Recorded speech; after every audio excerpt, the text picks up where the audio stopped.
மிகப்பெரிய சிக்கலில் திண்டுக்கல் நிறுவனம். Tirupati police action. திருப்பதி ஏழுமலையான் கோவிலுக்கு நெய் விநியோகித்த திண்டுக்கல் ஏஆர் டெய்ரி ஃபுட்ஸ் நிறுவனம் மீது 10 பிரிவுகளின் கீழ் வழக்கு பதிவு செய்யப்பட்டுள்ளது.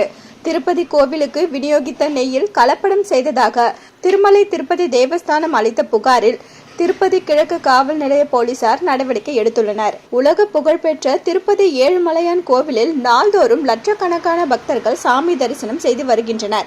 அவர்களுக்கு பிரசாதமாக லட்டு வழங்கப்படுகிறது.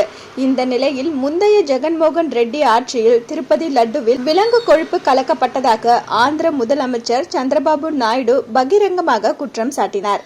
இதற்கு ஒய்ஆர்எஸ் காங்கிரஸ் தரப்பில் கடும் கண்டனம் தெரிவிக்கப்பட்டு வந்த நிலையில அடுத்த நாளே ஒரு ஆய்வக ரிப்போர்ட் வெளியானது. திருப்பதி லட்டு தயாரிக்க பயன்படுத்தப்பட்ட நெய்யை பரிசோதனை செய்த ஆய்வகத்தின் அறிக்கையின்படி மாட்டு கொழுப்பு, பன்றி கொழுப்பு மற்றும் மீன் எண்ணெய் ஆகியவை திருப்பதி லட்டுவில் உள்ளதாக தெரிவிக்கப்பட்டது. இதனால் இந்த விவகாரம் பூதாகரமானது.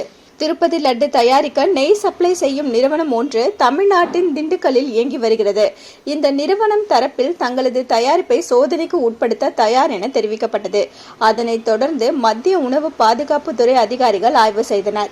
அது மட்டுமல்லாமல் நெய் மாதிரிகளை மத்திய உணவு பாதுகாப்புத்துறை அதிகாரிகள் எடுத்துச் சென்றனர்.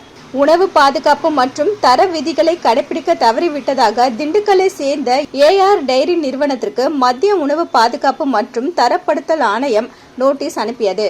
லட்டு தயாரிக்க நெய் அனுப்பிய திண்டுக்கல் ஏஆர் டெய்ரி நிறுவனத்தை திருப்பதி தேவஸ்தானம் பிளாக் லிஸ்டில் வைத்துள்ளது. திண்டுக்கல் ஏஆர் டெய்ரி நிறுவனம் மீது திருப்பதி தேவஸ்தானம் போலீசில் புகார் அளித்தது. திருப்பதி கோவிலுக்கு விநியோகித்த நெய்யில் நிபந்தனைகளை மீறி விலங்குகளின் கொழுப்புகள் உள்ளிட்ட பொருட்களை கலப்படம் செய்து 4 டேங்கர் லாரிகளில் ஏஆர் டெய்ரி நிறுவனம் விநியோகம் செய்ததாக அந்த புகார் மனுவில் குற்றம் சாட்டப்பட்டுள்ளது.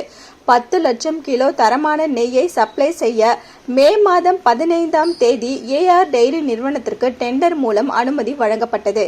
இதையடுத்து ஜூன் 12, 20, 25 ஆகிய தேதிகளிலும் ஜூலை 6, 12 ஆகிய தேதிகளிலும் 4 டேங்கர் நெய்யை அந்த நிறுவனம் அனுப்பி வைத்தது.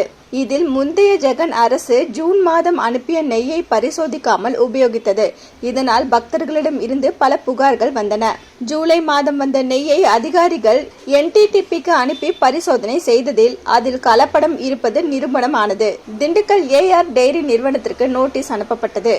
ஆகஸ்ட் 4ஆம் தேதி ஏஆர் டெய்ரி நிறுவனம் சார்பில் பதில் அளிக்கப்பட்டது. அதில் எங்கள் நிறுவனம் எந்தவித கலப்படமும் செய்யவில்லை என தெரிவிக்கப்பட்டது. ஆனால் கலப்பட நெய் என தற்போது நிரூபணம் ஆகியிருப்பதால் தேவஸ்தான நிபந்தனைகளை மீறிய ஏஆர் டெய்ரி ஃபுட் நிறுவனம் மீது நடவடிக்கை எடுக்க வேண்டும் என புகார் மனுவில் தெரிவிக்கப்பட்டுள்ளது.